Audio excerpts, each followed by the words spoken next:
I'm thinking of dodging the bullet by calling off my wedding to my control freak fiancée, because no matter how hard she tries, I don't think she'll ever actually change. My fiancée, 34F, and I, 32M, were dating for about 8 months before we decided to get engaged because things were going so well. I felt like she was my person, she felt the same, I did great with the kids, and we were both only getting older. We're supposed to get married in December, but I don't want to anymore. I moved in about a month ago to save money in the name of trying to pay off as much debt before the wedding as possible, so we can buy a house soon after. This is when everything changed, I feel, for the worse. She instantly wanted a joint bank account. I didn't want it because I felt it'd turn into a control situation, and it has. When I told her I didn't want to, she said, well, maybe we shouldn't get married then. She controls every bit of the money and everything else down to what I eat. I have to ask to spend $4 on medicine when I'm fighting a sinus infection. We aren't hurting for money.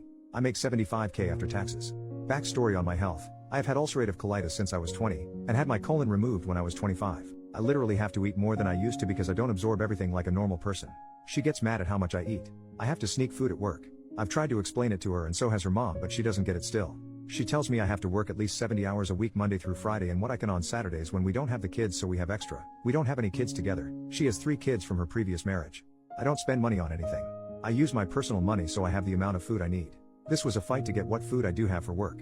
Proper nutrition and rest, which if I want to sleep in, I get fussed, are super important due to my health. If I mistakenly take something that was for the kids, I get in big trouble. Even if it just cost $1. Or even if I don't take some leftovers to work that I try to leave for others so I'm not greedy, I get blamed for wasting food even though she didn't tell me to take it and has yelled at me for taking too much. So damn if I do, damned if I don't, right? She shows little to no affection. I work 12 hours on my short days, and around 15 on my long days. I only have 1 or 2 short days a week. I'd like to feel wanted and desired when I come home. But I feel nothing. I don't ever get a hug, kiss, or any kind of excitement when I get home after a long day. Some of the long days mean I don't see her for 2 or 3 days at a time. There's no sort of excitement, just what more can you do around the house? Hell, I've even gotten in trouble for sitting down for 10 minutes when I got home one day because I need to use my time better. I take care of everything around the house, such as yard work, home repairs, doing everything else when no one feels like it. Heaven forbid me if I forget to do one thing after a long day. Getting help from the kids is a chore. I'm feeling used and much like I'm just here to give money, do as much as I can, and if I bring something up, it gets turned back on me. Am I crazy for not wanting to go through with this? We already had a talk about how I can't live like this, and it was good for a couple days, then back to the regularly scheduled program. So I don't feel like anything will ever change, ever. When we had the talk she straightened up a bit, but over the next few days, she made jokes about what I brought up, so I feel like it meant nothing to her at all. I don't know what to do. Update, 1 week later, I'm leaving my fiancé and starting over. We had an additional talk.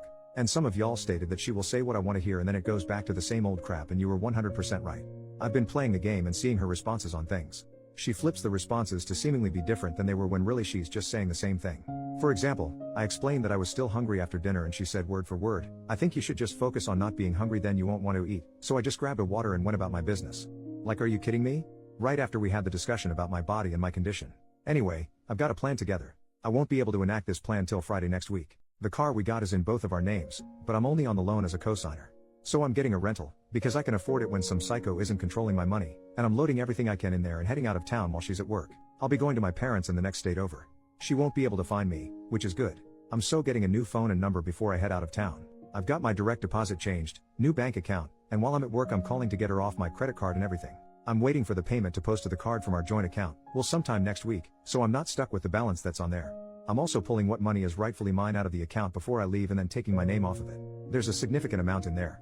I'm cutting my losses on what I've already paid towards the wedding and everything else. I don't want that money to taint my new money. I'm expecting her to freak the hell out and blow my phone up, but I don't care. Just getting my plan together has been so liberating.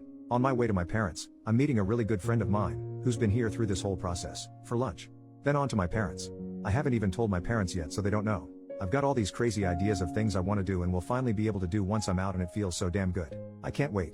I don't know if I'm more anxious to get back to who I was, or more anxious about her reaction. Either way, I don't care. I have to go. Final update, 8 more days later. A few have already asked for updates, so here it goes.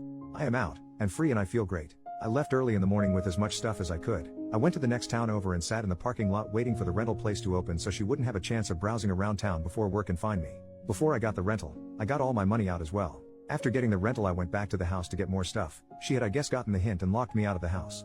But I got all my important and expensive stuff out, so that's good. I went back to the bank, and got a printout of all the transactions from the joint account, and I was immediately pissed off. I had to ask for medicine, but there were so many Amazon charges for going out to eat, transfers of money to different accounts and everything. But I had to ask to spend $4 on medicine for a sinus infection. It looks like she was transferring money so I couldn't track it all. I gave the printout to my friend so she can get me a spreadsheet together to track everything easier. While driving down to my parents', 4 hours from where I live, I was able to get all my passwords to every account reset and removed her as an authorized user on everything. Also, before leaving I got a new account and debit card and switched all that over. After meeting with my parents I went to an old friend's, someone I've known for 10 plus years but hadn't seen in 2. Her mom made me a hell of a meal fit for a king. We later went axe throwing and had a good time. I spent the night there and her mom made me a really good breakfast. Her family is such a good family and they consider me a son, so they were happy to have me over. Her mom asked if I just need a key to the house lol. This morning, I drove back to my parents and we went to a flea market and I was able to spend my money on whatever I wanted and it felt so good. This is the life I want to live, not a life constrained by a crazy person. I feel great, I'm doing great. Leading up to leaving I was getting super anxious about it and having trouble sleeping. Hell, I saw my ex Monday and some of Tuesday but because of my schedule, didn't see her for 3 days. No I miss you, no nothing, just messages asking me to do things. Also, on the way down, she didn't try to contact me at all. I left Messenger open and will until everything is buttoned up, but everyone else is blocked on everything. She did try to contact my parents but they didn't answer, thankfully. I've got quite the road ahead of me to get where I want to, but it'll be an easier road to travel than what I was doing. I've already contacted a flight school and will be enrolling to get my private pilot's license in the next few months and I can't wait. It's been a huge dream of mine since I was little. This has been the best thing I've ever done for myself and my well-being. Looking forward to see where things go and where I can take it. Thank you guys again for the sound advice. Only thing I have left to button up is the vehicle we bought, but I ran out of time. I've got a meeting with a lawyer next week to get it taken care of. Much love to y'all. Update, 1 more month later, OP leaves a final comment.